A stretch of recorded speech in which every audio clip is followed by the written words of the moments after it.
Hello and welcome to Clamp, the Creating, Living, and Making podcast. I'm your host, Grant Alexander, and joining me today is Morley Kurt. Hello. And Adam Mackey. G'day. Oh, we got an Australian up in her. Up in her. Up in her. What's been in your clamps this week, Morley? Well, this week I have been hard at work on my most recent video, which will be out by the time this podcast drops. So it is a video on making concrete planters with 3D printed molds.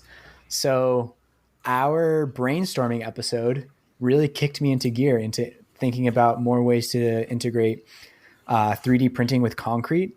And when I heard about the Quickcrete One Bag Wonder Challenge, everything just kind of lined up really, really nicely. So yeah, I am super excited about this video. I was really surprised with how well it worked. I was pretty nervous that the 3D printed mold parts would stick really strongly to the concrete because it still has that surface texture. Like I gave it a light sanding, but I essentially printed it at a really high resolution to minimize the texture, but it's still there regardless. But it demolded really nicely. It looks sweet, and I think it's a fantastic proof of concept for you could make the craziest, wildest looking planters in shapes that you would never expect out of concrete.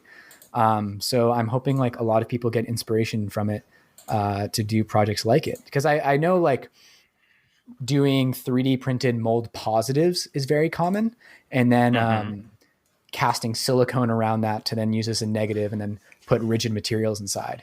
But I don't think it's as common to just use it for the negative itself. So I'm hoping this is kind of like an empowering DIY video. Right. I'm super excited to see how you take it apart and somehow are able to reuse it. You don't have to get into it now if you don't want to, but I'm just look. So you've shared the picture, and by the time this is out, people can go look at it. Yeah. But I'm just wondering, how did you get that apart? So I mean, I each side had on the outside it was a flat piece, and then it was textured on the inside. So it's 4 sides, right? Yeah. With mitered corners. So I kind of clamped the edges of the mold piece and was able to pry it off. I cut the hot glue and then pried it off. But if I were to do this again, you could literally print handles onto the mold and use that to get more leverage. So that's the pro of doing it 3D printed, is you can add functional parts to take it apart easier. The first one was pretty tricky, but once I figured it out for the first, it was a breeze for the second. It's just figuring out how to leverage it the right way. So is your mold 4 pieces? Yeah, so it's 4 sides and then a melamine base, and then the inside is just a plastic container. Cool. Yeah. It looks really good. I hope you do well in the contest. I hope so too. You guys want to hear something that grinds my gears though? So yeah, I do. I definitely do. When I think of this project, right, I think this is a DIY project. This is very simple tools. And honestly, more of my friends my age have experienced 3D printing than they do with woodworking tools. And if people think DIY is traditional woodworking tools, I am telling you that is increasingly not the case. And things are going to be changing as the generations change. So I was going to our DIY because I was thinking, oh, this could be a great post for over there. I explained every step. I've been posting there for a while. This is a great multimedia project. But on their rules, they have a list of prohibited projects.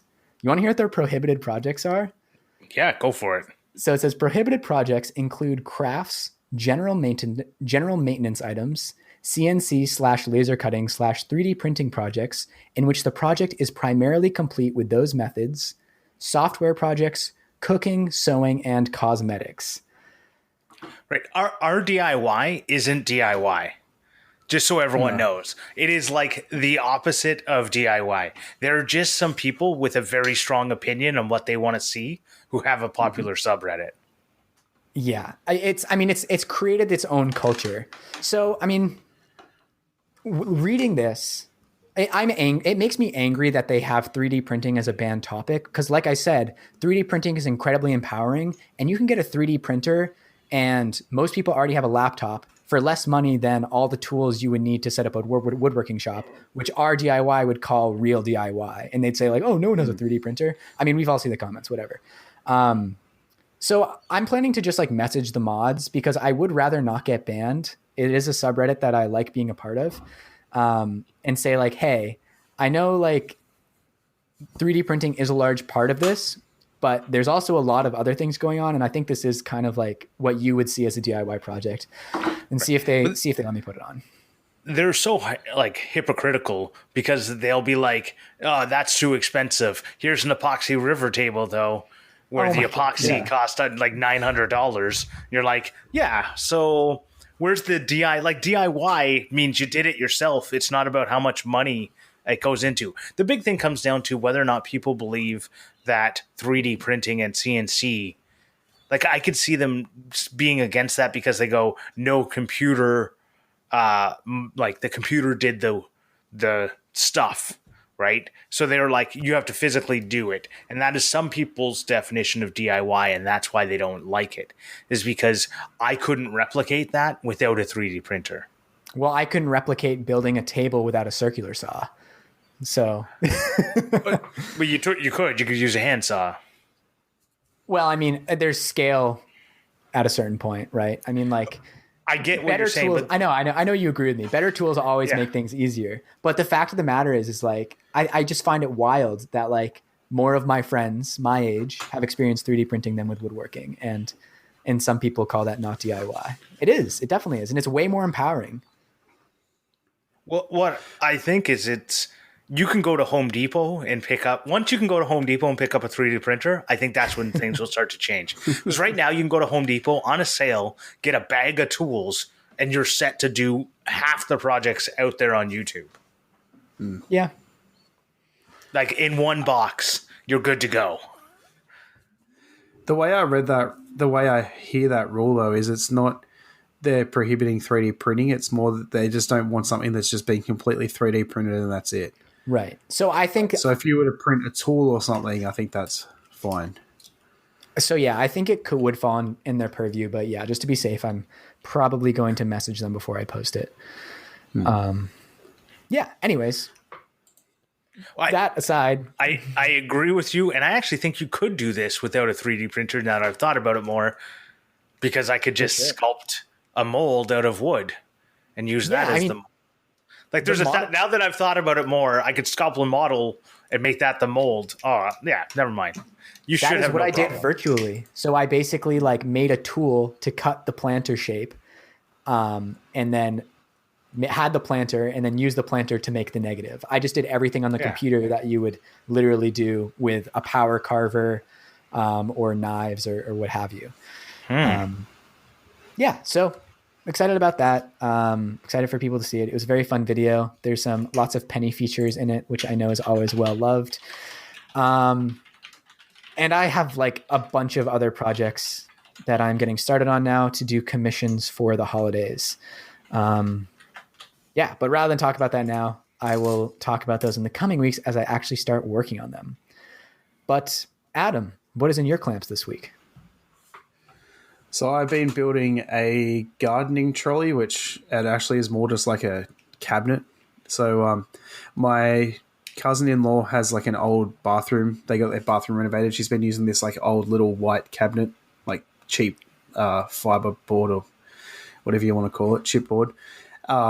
And like it's outside in the weather, so it's just been getting ruined.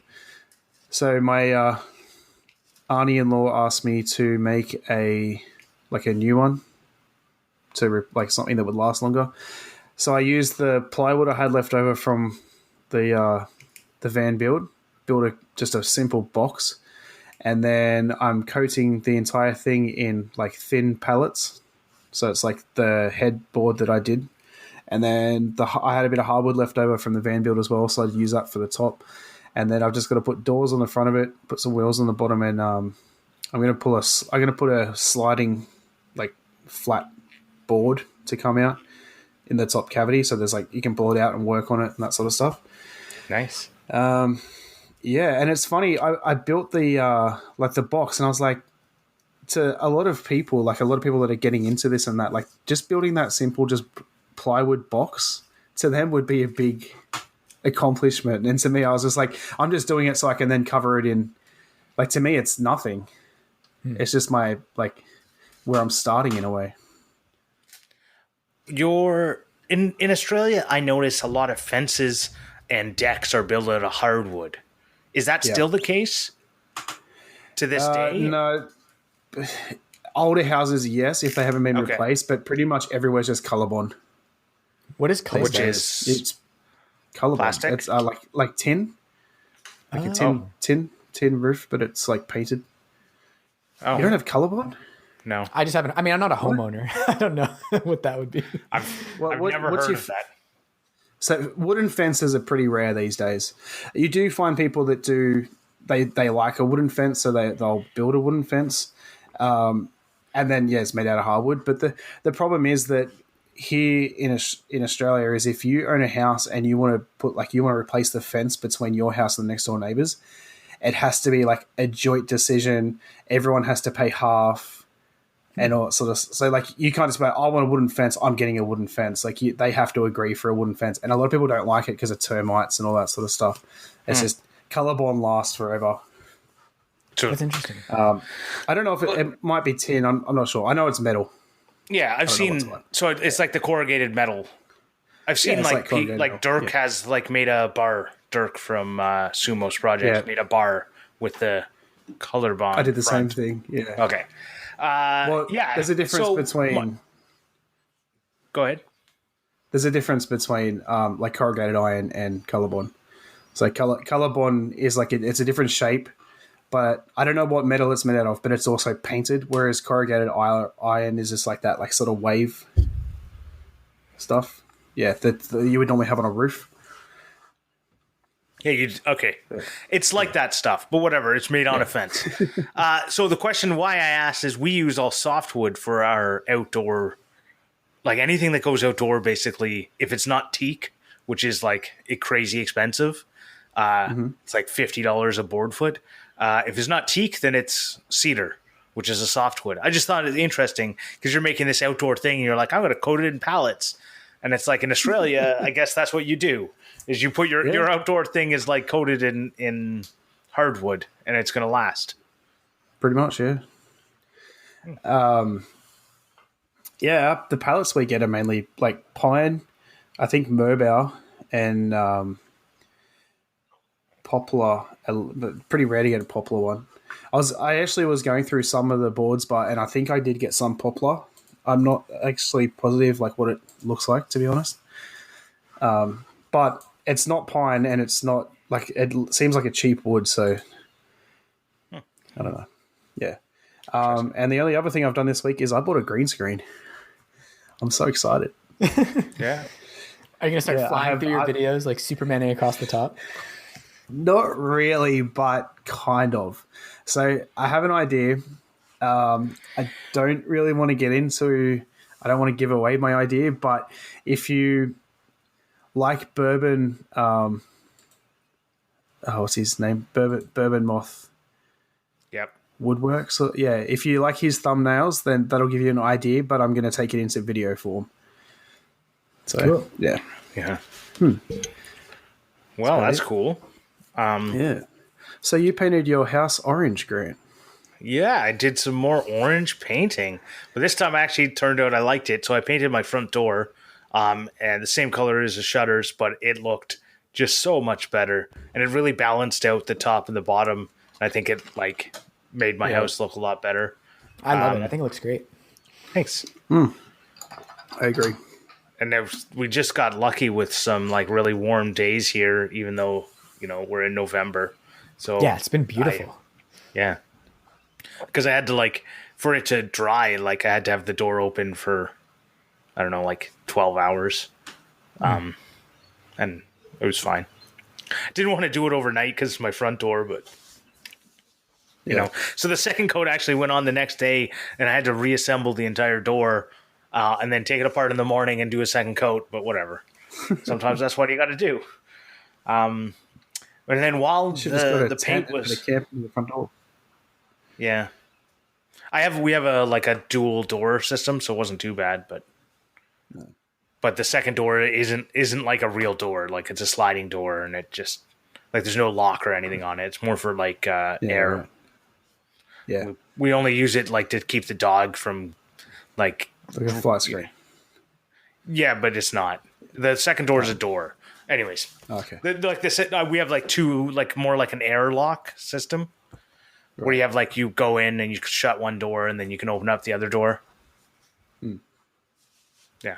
So that way I can walk into my front entranceway, close the door behind me, open the door in front of me, and then the dog doesn't get out.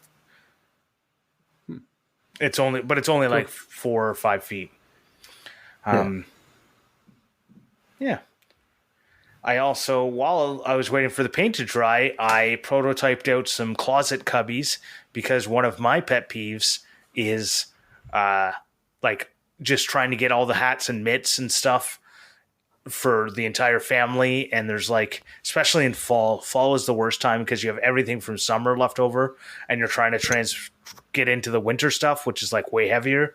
And, so that means like you got like 3 sets of gloves for everyone and 3 different hats. And so I made a bunch of perfect way to clean that up. How's that? Move to Australia and then you don't need all that heavy stuff. Yeah. But then I'd have to live near you. So yeah, sick burn, bro. But so I just like mocked up some basic cubbies made from some leftover like 3/4 inch plywood, and they're pretty basic looking. And if I like them, then I'll make them out of something nicer. And if I don't like them, then I didn't care because it was wood that I found walking around the neighborhood. Because my neighborhood is apparently...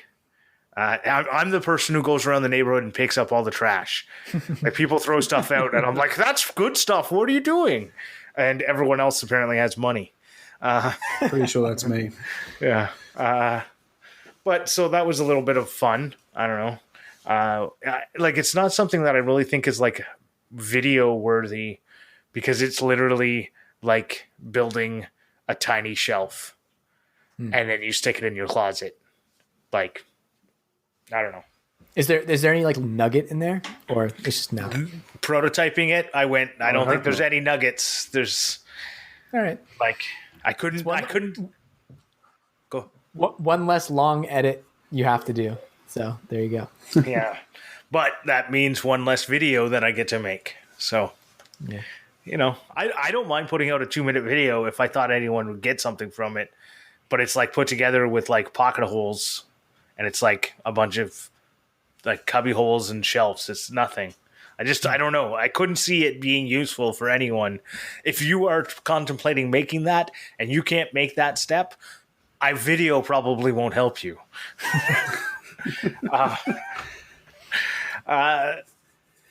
The other thing I've been working on, I've had a super productive week after talking about productivity in the last episode. I decided to be really productive. Plus, it's been a week and a half since we recorded. And I've been working on the Mystery Maker. Oh, I received the Mystery Maker collab, part of the Makers on Zoom Having Coffee. I received my stuff, and I sent out my stuff.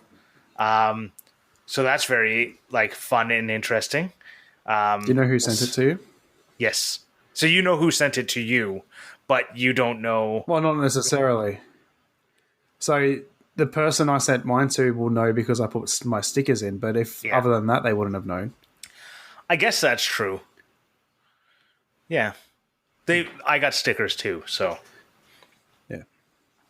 The person I sent it to, I put a note with it, and no stickers because everyone already has my stickers and I run out. I'm just waiting for a nice sticker mule to come in for rounded corner squares or rectangles or whatever. The problem is, like, I think the next time they just do a die cut one, I'll just do a die cut and then just make it a like, because when they do the die cut, it's like it's way cheaper than doing the regular price, even if you just wanted a circle or a square. Yeah. Anyways. So speaking of stickers, though, I know mine aren't as good of quality as Sticker Mule, but as long as you don't like put them on the back of your car, you're pretty well good. I got 1,000 for $30. Wow. But then you know what? One day you're gonna want to change your logo, and you're gonna be like, "Oh my god!" But I have like 500 stickers left. Yeah, but you know what I do is every time I do a sticker swap, I just send them like 10 stickers. Right. Well, I've been ordering them 50 at a time through Vistaprint, and they like show up next day, but they're not good quality stickers. And I've just been waiting for Sticker Mule to have what I want to go on sale. But maybe I'll just bite the bullet. Stickers are so damn expensive. It's ridiculous. Agreed. That's a good business to get into. Yeah. And that brings me to my next thing, the Fools with Tools treasure trade that I've been working on. And it's a secret, but I have it, and I showed it to the guys earlier, and both of them said, I don't watch that show. And I was sad for both of them because they've missed out on some great stuff. Because I'm not a nerd. No. All right, so we're not going to say any more because it's a secret, and you never know. The people might listen. It's Halo. So it's definitely Halo. The TV show Red versus Blue. It's on Netflix, or at least it's on Netflix Canada. So sad. Well, maybe. I don't know. It's on the internet as well. They were an internet TV show that used Halo. Anyways, great show. That's #piratebay.com. Well, you don't have to. It's just like go to their website. It's free. I know. I was just. Yeah. I don't even use Pirate Bay. I was joking. Yeah. But something did happen. Something did happen while I was making it, and I got some kickback on the table saw that saw 3 inches of plywood, a 3x3 piece shoot across the blade into my stomach. That was not fun. Ooh. Yeah. Dang. Do you have like a bruise, or did it cut you? I don't think I'll have a bruise. I was wearing, like, because it's cold out today, it was like 4 degrees Celsius, so I was wearing like extra padding. So we always had to get a new. Do either of you guys have behind your table saw like a piece of plywood stuck into the wall behind it, or you haven't had that happen yet? So I've had my garage doors dented from a piece of oak that went almost through it. Yes. I have literally never had kickback. Your saw's not powerful enough. Exactly. At the scenery shop, It's a behind $200 table saw. behind one of the cabinet saws, they have there's like this like Hall of Fame kickback on the wall, and it's like all pieces. Wow. Where it's like you have like the straight cut and then it goes jagged. So everyone like signs and dates it. Some of them have blood on them, and one is literally just like a piece stuck into the wall. Oh wow! It's a cinder block wall. Wow. Yeah. So this was like 3 inches wide of plywood, and the problem is when it's 3 inches wide, I feel more confident with my fingers, but I was doing it with the stupid push sticks, which I don't feel as comfortable with because my hand, like, I feel like they're more unsteady than my hand. I know what my hand's gonna do. Anyways, so I kind of like repositioned my hand because I felt like it was getting too close to the blade, and it just went flying right at the end of the cut. Yeah, right. Yeah. And I was standing off to the side, and it went to the side. Like, I might have video of it. I'll have to check. I don't think I'm in the shot, but I might have some fun video. But my other problem is because it's so cold outside, the batteries on my GoPro are lasting like 5 minutes. It's really frustrating. That's rough. And it's only going to get worse. New camera?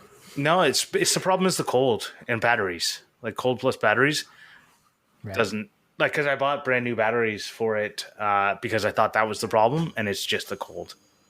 What if you insulated the camera? Could you like wrap it in something, make a little case for it? Totally. I could also bring it inside every once in a while instead of leaving it out in the garage.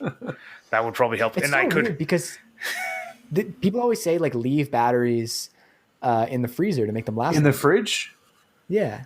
But yeah, my stepdad leaves them in the fridge. It's the weirdest thing I've ever seen. Right. That's not for tomato sauce in the fridge. That's not lithium though. Oh. I don't know. Right. So that's a alkaline batteries are like that. So it's all in the way that they do their charging, or like discharging. But yeah, and that has, I think, more has to do. I don't know if this is an Australian thing, but talking about things in the fridge, does tomato sauce go in the fridge or the cupboard? Is it open or closed? It doesn't matter. Open. Open in the fridge, closed in the cupboard. Boom. Agreed. Gross. Well, it's on. So what do you do? It goes in the cupboard. It lives in the cupboard no matter what. Well, if it's open, then it's not sealed anymore, and it can go bad. It goes in the cupboard. Okay. I've never had tomato sauce go bad. All right, maybe we're all just putting unnecessary strain on our fridge compressors. Yes. Well, it's better to have a full fridge than an empty fridge. Okay, I take it as this isn't such a big topic in Canada, because in Australia this is a massive thing. Oh, really? Oh.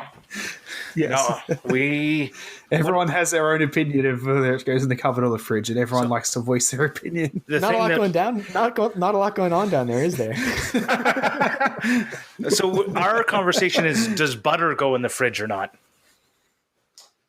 Yes.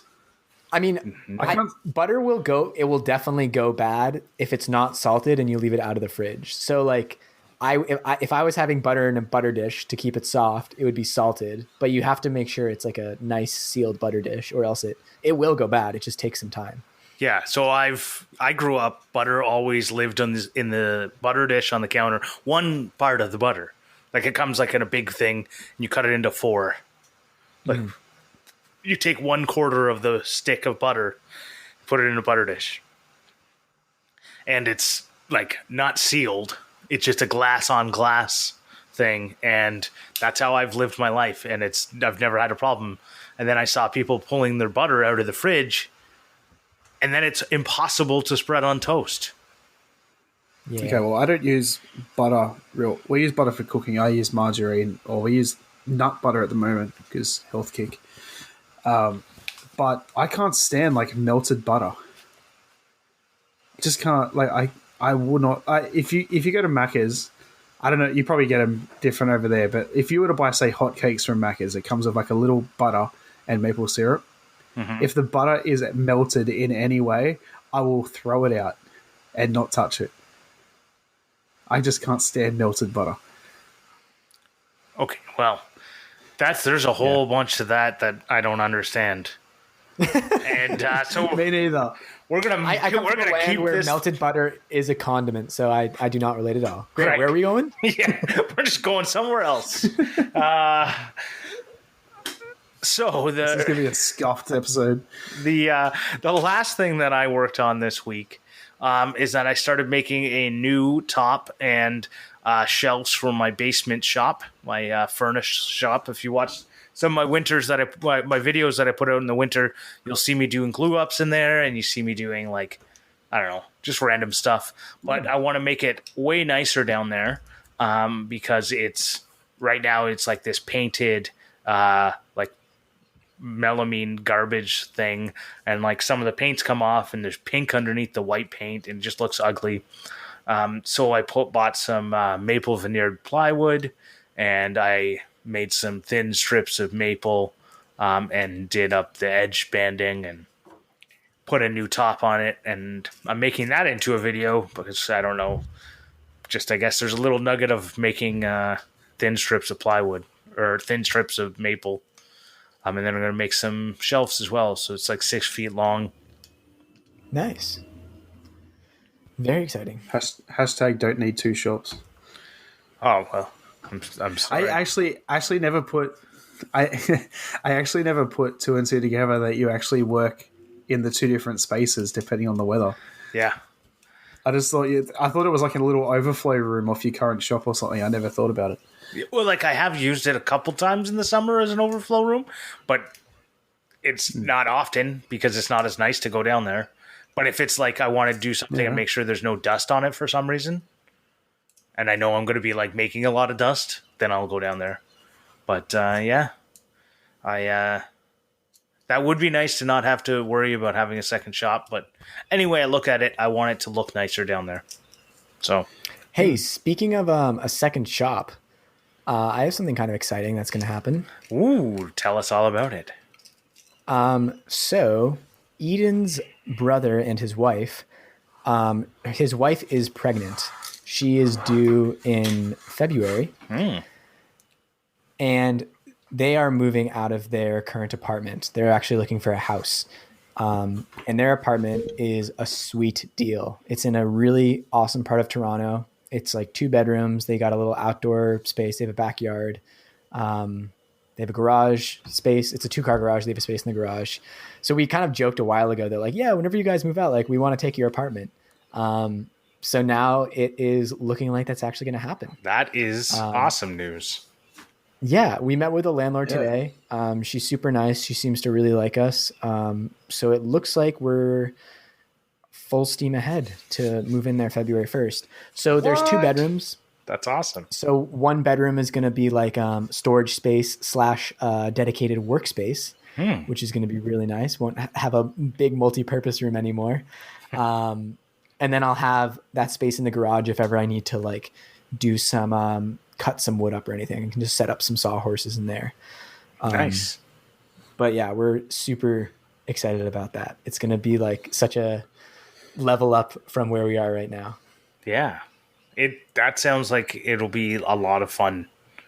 Like, yeah, I remember doing like having to cart your tools outside to do any cutting or like working in a tiny spot and you're just like always frustrated and it's like this burden to do anything.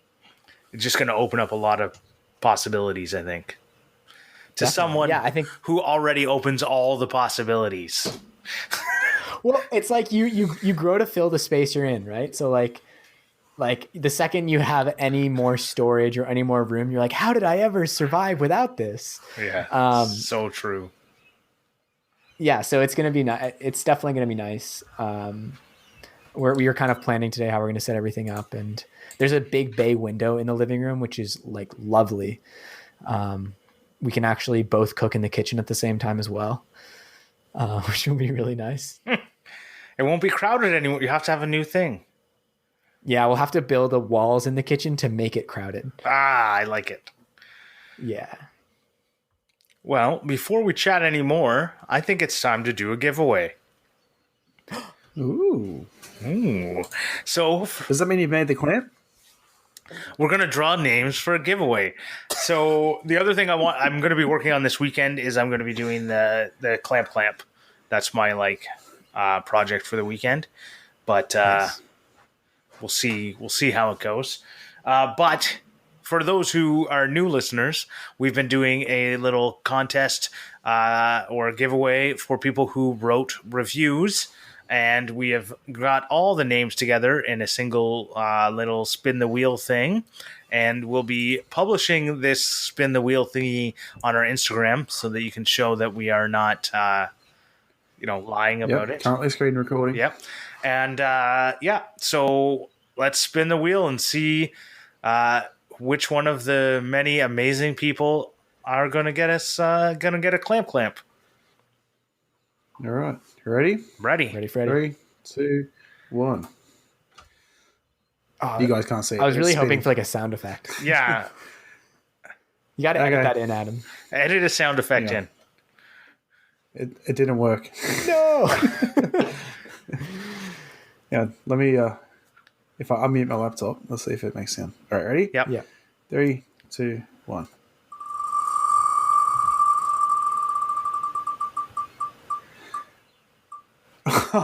Sesame Grants. Oh, Australian. is it Fix It Fingers? It is Fix It Fingers. Oh. Oh, dang. Well, I'm going to make a nice tiny clamp. I was just going to say, the clamp that can fit in an envelope. I just realized he hasn't made the clamp yet because he wanted to see how big to make it for postage. Anyways, we'll see. Yeah. No, I have a bunch of different plans for clamps. I don't know which one will work out and actually work depending on what I'm doing. So I'm going to try and make... You can always ship it by boat. It takes a while, but it is cheaper. I shipped, Adam was the one who, so whatever giveaway I've ever done has gone to Australia, and Adam won one of the giveaways, and I shipped it to him, and it was hilarious. only $12, but it was by boat, and it took forever, but I didn't care. Yeah. I was like, whatever, it's going to get there. Anyways, congratulations, James.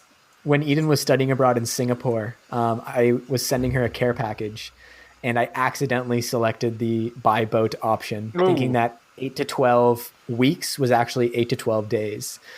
So luckily it got to her while she was still there. But by the time it got there, all the candy was really stale. Oh, that's funny. Yeah. Well, I will be shipping it by boat for sure. It's all right. He'll know it's on the way. At least. Yep. I'll connect with him to make sure his address is up to date, and that'll also give me a little more time to build the clamp. Where did that laugh come from? Yeah. Sorry, I accidentally played the video of the screen recording. All right, that's done. Cool. So if you haven't guessed yet, we don't really have a topic for this week. We're just going to be chit-chatting. And but it's backed by popular demand. Assorted Clamps number 2. Yeah. But... all those people that messaged me asking for it. No, they messaged me directly. They said that was their favorite episode. And they messaged me by downloading that episode more than other episodes. But, yeah. I don't know one thing we were talking about in the pre-show that didn't even get recorded was we were chatting about how much we watch and comment on other people's videos. And I thought that was a very interesting thing, and I thought it'd be an interesting part to kind of pull into the conversation and record it, because I think I know I watch and comment on a lot of videos per week, and I know that if I didn't do that, I'd be way more productive in the shop. And I wonder, is it something I do to try and avoid doing work? Well, I mean, you said yourself, it is a part of your creative process. So I don't think you can ignore that completely. But I know some of that making feeling you can get by also watching other people do it, and you get some of the benefits from it. So on the other side of that, if I'm looking through my YouTube watch history, the only videos I've watched recently that have anything to do with anything are the dancing scene from Pulp Fiction, to see how I could edit that and Eden and I could reenact that. I have not watched any making videos in weeks. Yeah, all my media consumption recently has been podcasts, audiobooks, watching shows with Eden at night. It's just, I found it really hard to justify recently, because I feel like I'm at a point where the only thing I need is time, and I want to spend as much time as I can working on the things I want to get to the places I want to be.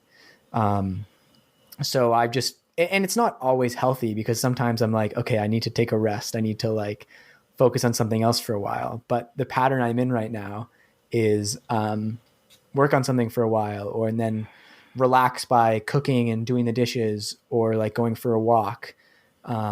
Because if I'm already spending this time editing on my computer or working in Fusion 360, it doesn't really feel relaxing in the same way to be watching a video, because because I am in that really like production mindset, then I also am watching it like with a critical eye and feeling a little antsy. Like I want to get back to what I'm doing.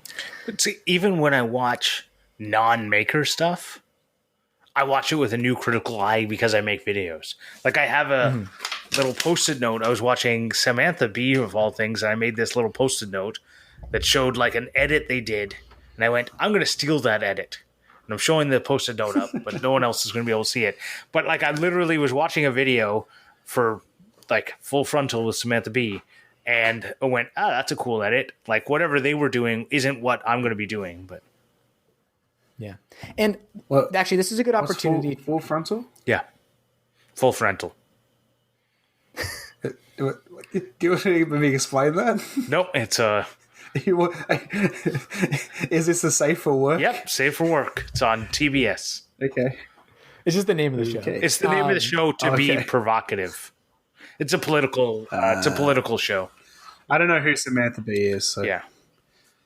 Well, she's a So comedian. I was going to say this is a good opportunity to actually try to clarify what I tripped over my words a couple weeks ago when I was saying the after show, like the biggest brain fart I've ever had while being recording before. What I was trying to say at that point was that I think of the three of us, I watch like the least amount of maker videos, at least like at this point. And I think the reason I tripped over it is because I feel guilty about it.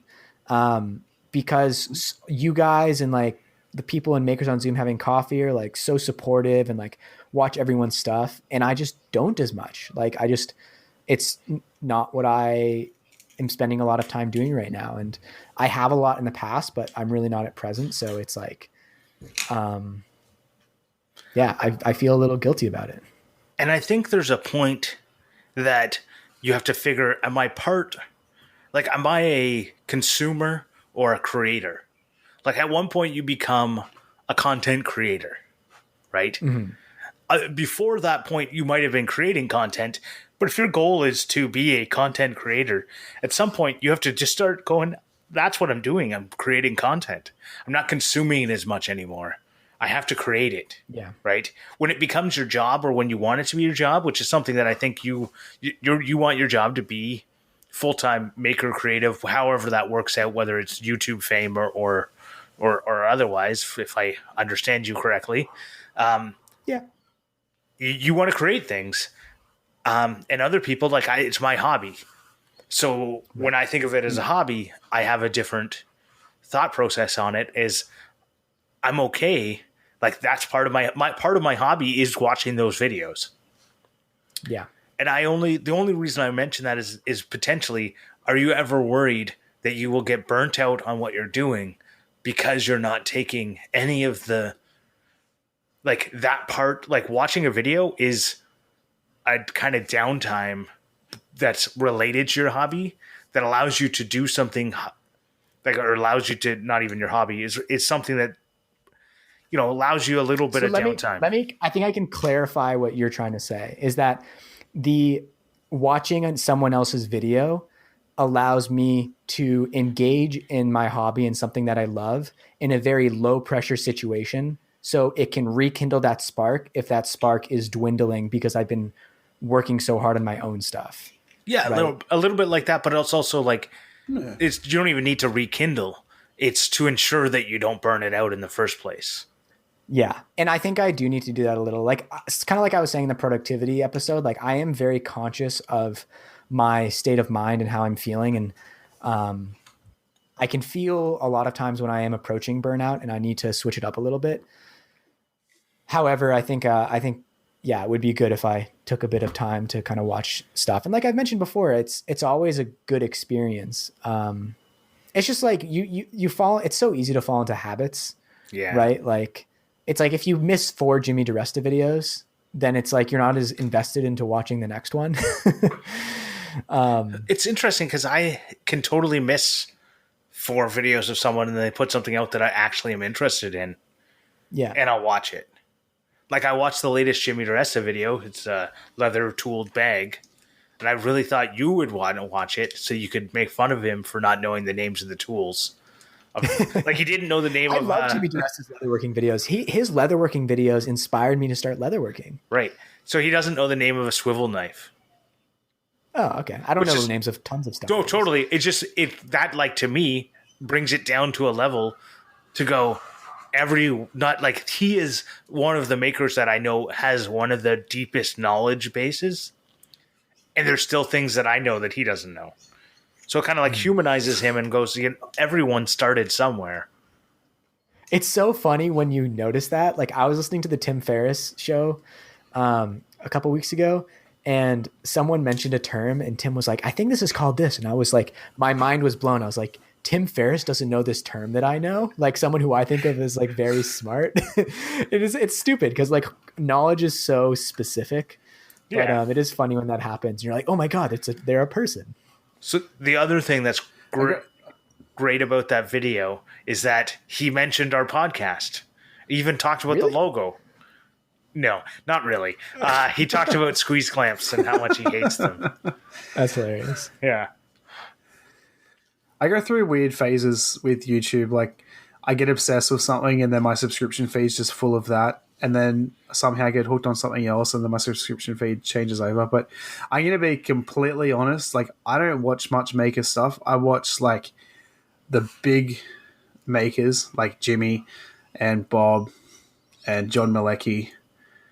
And I think that's about it. I watch Wood Whisperer as well. And that, like, pretty much those four. There's a few others, like, little names that I might watch if I'm interested. But normally my subscription feed's full of, like, gaming and that sort of stuff.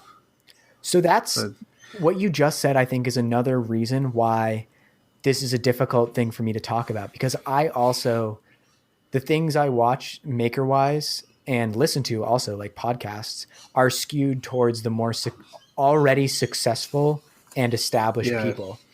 And I think part of that is because like I am very inspired by people who are like at the top of their game.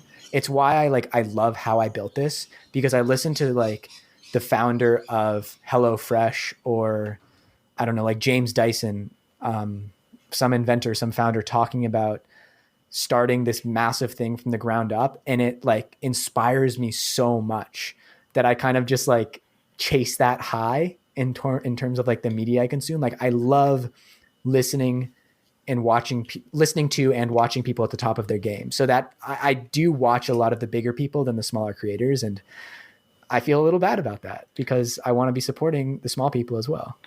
I totally agree. I do like the opposite. I'd rather spend my time watching a smaller creator so that I can commiserate with them and understand their pain of creating an awesome video that gets 200 views. Right? Like people, there's some bigger video, like bigger people's names. And I go, your video sucked.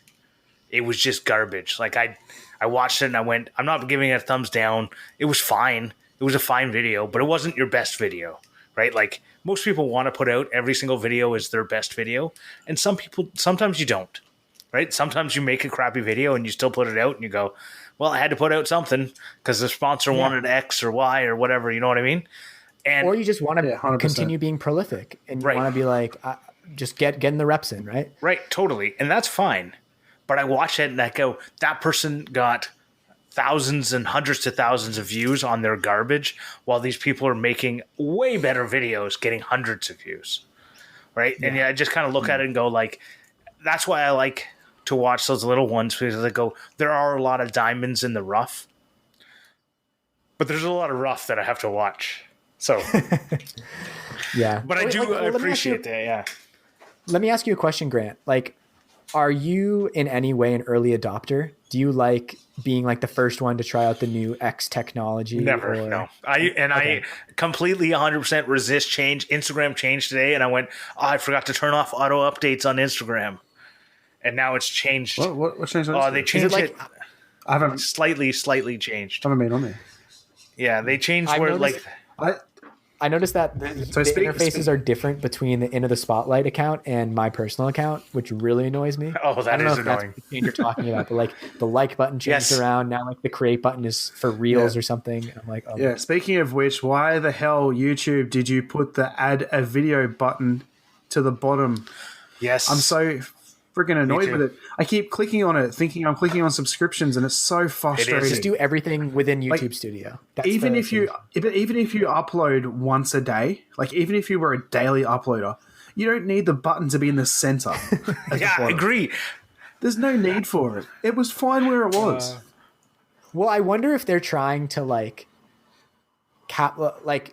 because if you look at like Twitter or TikTok or Instagram, those are all very like high frequency posting centered. And I wonder if YouTube is trying to get people more to like posting more frequently. I could understand that more if it was like a go live button and not an upload button. When you get bigger, you open up a community tab, and that plus button will take you to the community tab or upload a video. Even so I can make a community tab vote. Like I press that little button. They're trying to make me press that button to make a community tab post, but I'm not. I'm never like even big YouTubers, the biggest of the big YouTubers are using it once a week. You know what I mean? Like unless you're a daily like I would use it just to let people know I'm still alive and that it's been a month since I put out a video, but I'm still here. Yeah, it's Grant, did you just mute to open that beer? You just mute yourself and then open a beer? Grant, I do that all the time. I do that. Why? Because I don't want anyone knowing how many beers I drink during this show. Oh, that reminded me. Why you got a beer in your hand? I've got to sing you the Australian Anthem. Does it include beer? Yes. Really? Yeah. Wow. Oh my God, stop hitting your microphone. Oh, sorry.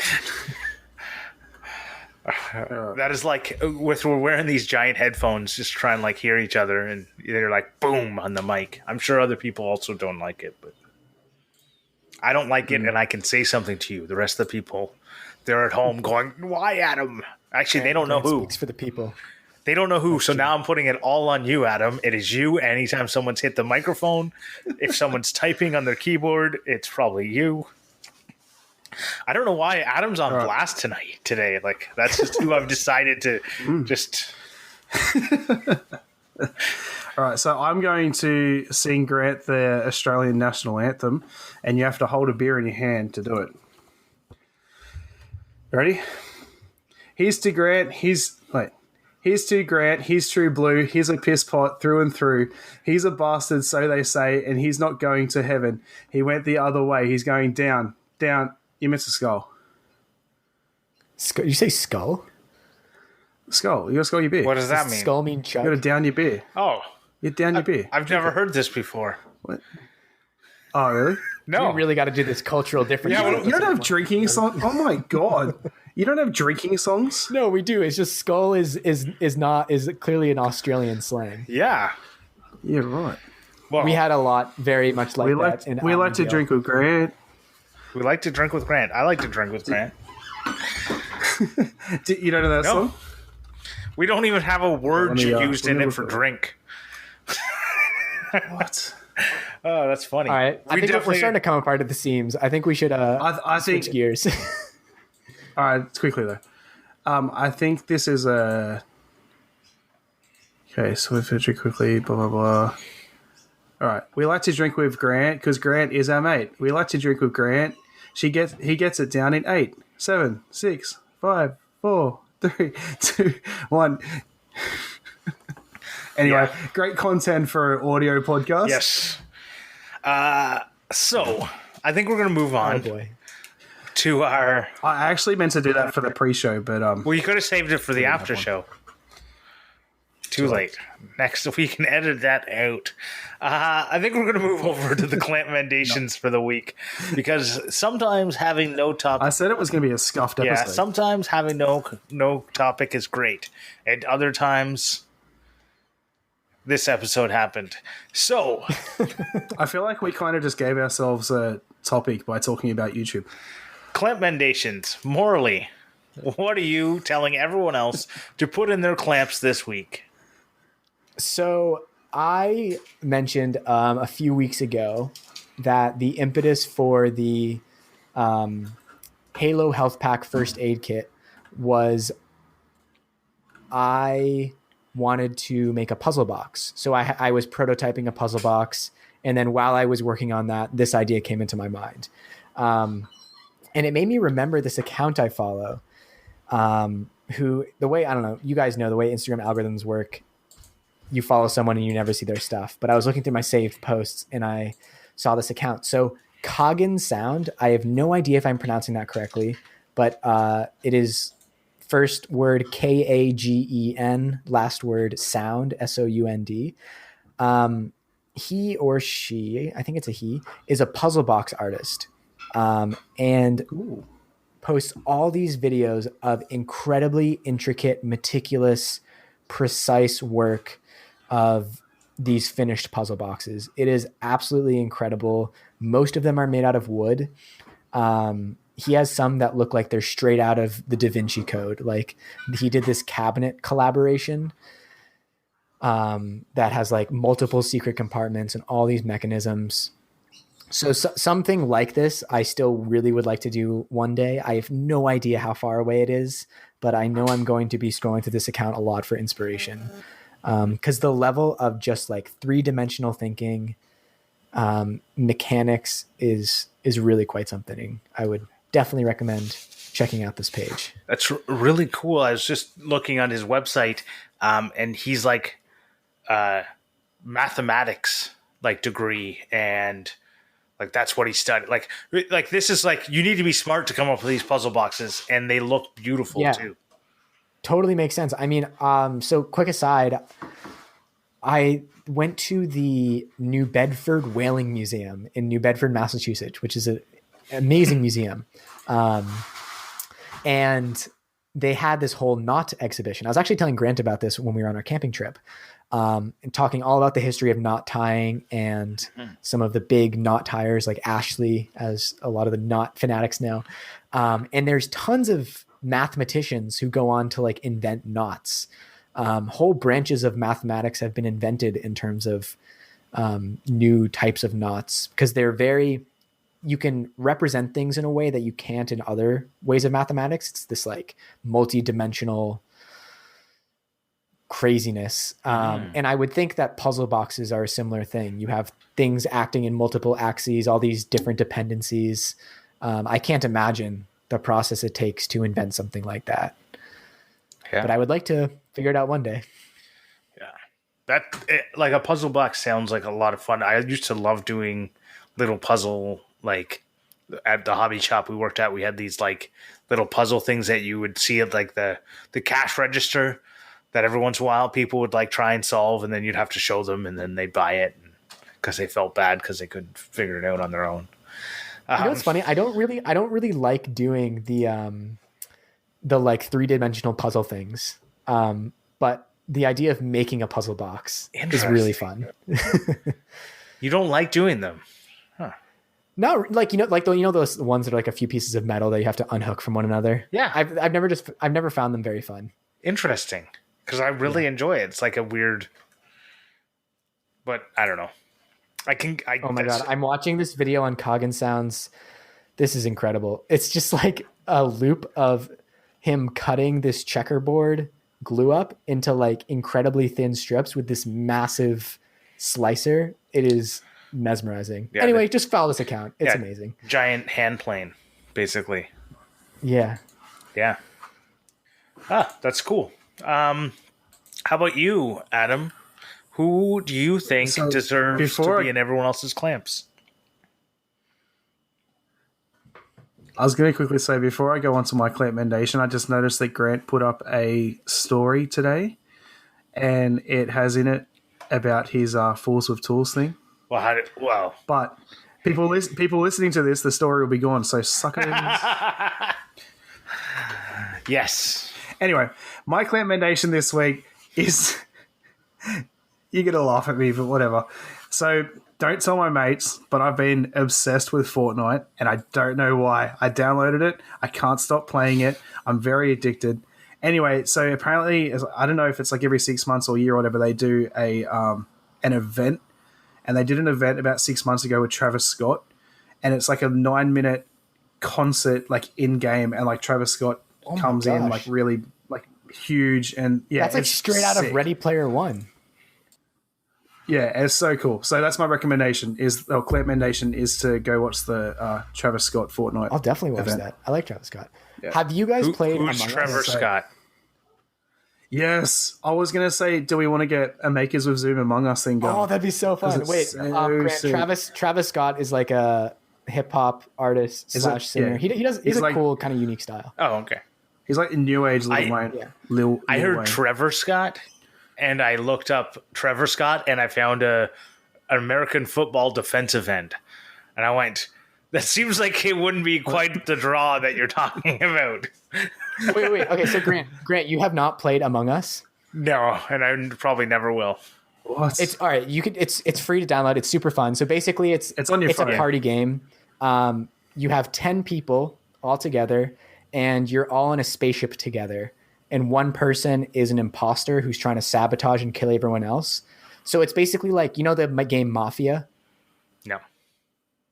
Okay, so Mafia is a game, like it's an in-person game where like one person is a mafia and they kill other people and everyone else has to guess who they are. Right. So Among Us is like Mafia, but a computer game. It's super fun. I played with some friends last week. We all got on a Zoom call together. And basically, like, if someone dies and someone sees it, you report them, and then you all convene for a meeting, and you have to vote someone off the spaceship. And if the assassin kills everyone else, then they win. And if everyone else gets the assassin off, then everyone else wins. So I agree, Adam. I think we should do a Makers on Zoom playing Among Us. That would be sick. Well, that does sound like you guys will have a lot of fun. Sorry. Someone drove past my house. It's a bit scuffed when you play it without Zoom because it's like you're trying to type to people and like trying to get your texting quick enough and stuff before other people do. But it's really funny when you kill someone and someone comes in the room and they report the body. I am always like, first on, I'm just like, they killed in front of me and then self-reported. And everyone votes them off. I've only played like with Zoom. I can't imagine doing it all over text. That seems like hell. Wow. I've only ever played it over text. Yeah, super fun. Yeah, I would recommend that as well. That'll be my second Clampmendation. Well, I guess it's time for me to Clampmendate something. Find one? No, I just didn't want to type while I was on the thing, so I didn't type it in. But Cowdog Craftworks released a giant timber frame sliding barn door. And what I like about this thing is that one, I guess it's like one of those things you've been seeing it being built on his Instagram for a while, and you didn't really know what it was going to look like. But it's like this giant thing, and he uses a lot of hand tools, which is really cool. Like for the most part, he's using hand tools other than a table saw to mill up the lumber in the first place. But then after that, it's all pretty much hand tools, and it's really cool. And it's like how tight he can get his joints. It's all about tight joints. 420. Wow, the first thing I went to was like joints in your body. That's what I was thinking too. Druggo. Well, it's been legal in Canada for a long time, but not that I've actually. Is it actually? Yeah. Yeah, right. It's not legal here. Yeah. How's speaking of though, how's that state that made all drugs like non-criminalized? Oregon. That's insane. Yeah. That's insane. I'm behind that. Anyways, it's a really cool build. It's a long video though, so it's 30-minute long video, but there's a lot of really cool like nuggets in it throughout the process.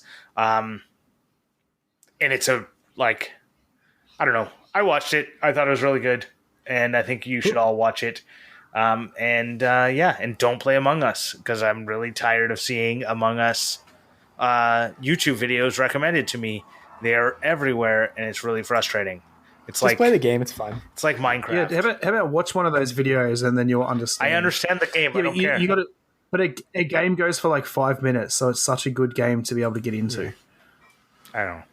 I'll stick to her still. You're such a contrarian. No, so this is Although you could play for like 20 hours and never get imposter, which really grinds my gears.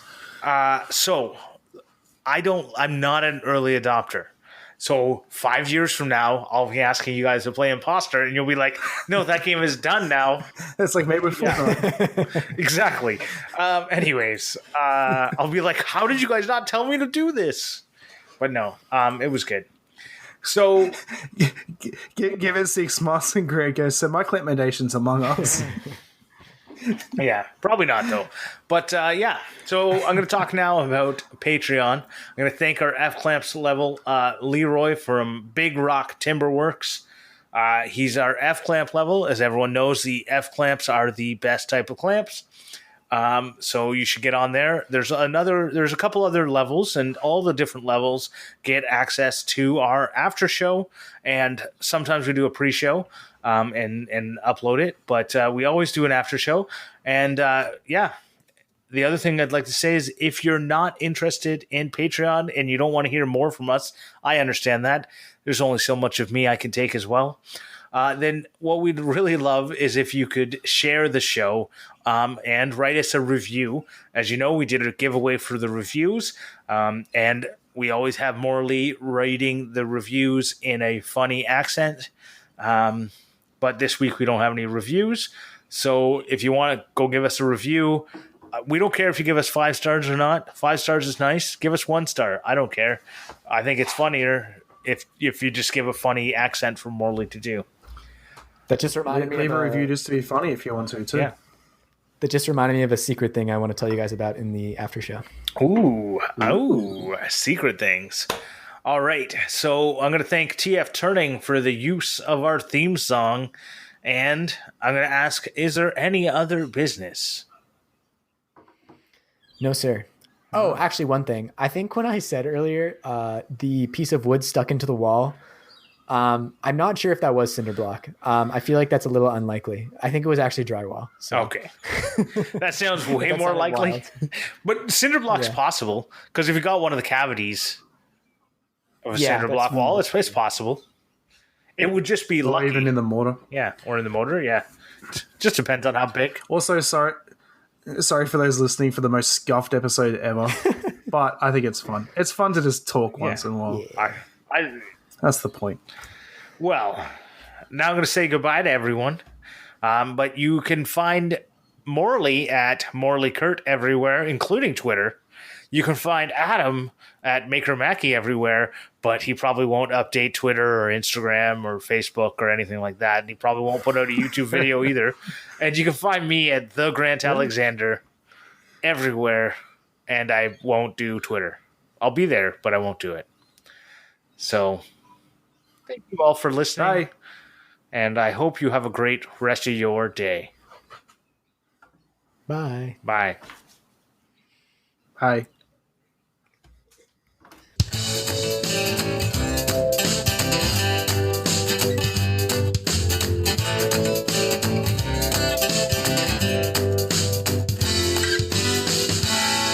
We're doing assorted clamps, right? Yeah. What you're no? No? No? Are we doing assorted clamps? Hello and welcome to Clamp, the creating living and